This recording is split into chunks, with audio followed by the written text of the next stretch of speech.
পটুয়াখালীর কলাপাড়া সংলগ্ন বঙ্গোপসাগরে এফবি সাগরকন্যা নামের একটি মাছ ধরা ট্রলার ডুবির ঘটনা ঘটেছে।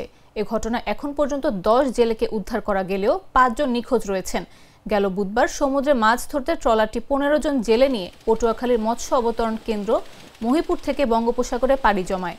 এর একদিন পর শুক্রবারে গভীর সমুদ্রে দুর্ঘটনা কবলিত হয় ট্রলারটি।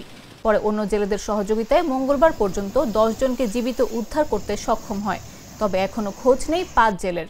নিখোঁজের স্বজনরা জানায়, সমুদ্রে 4 দিন ভেসে থাকার পর 10 জেলেকে উদ্ধার করেছে অপর 3টি মাছ ধরা ট্রলার।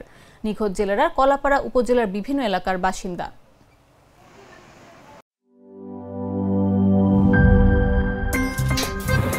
আমার একটা স্মার্ট সিদ্ধান্তে 25% গ্যাসের খরচ কমেছে। ভাবছেন কিভাবে? সাধারণ গ্যাস স্টোভ বদলে আমি এনেছি আরএফএল গ্যাস স্টোভ। এর সাইন্টিফিক নজল ও ব্রাস বার্নার ক্যাপ সমানভাবে তাপ ছড়িয়ে রান্না করে দ্রুত। তাই গ্যাসও বাঁচায় 25%, টাকাও বাঁচে 25%। আরএফএল গ্যাস স্টোভ নিরাপদ ও গ্যাস সাশ্রয়ী।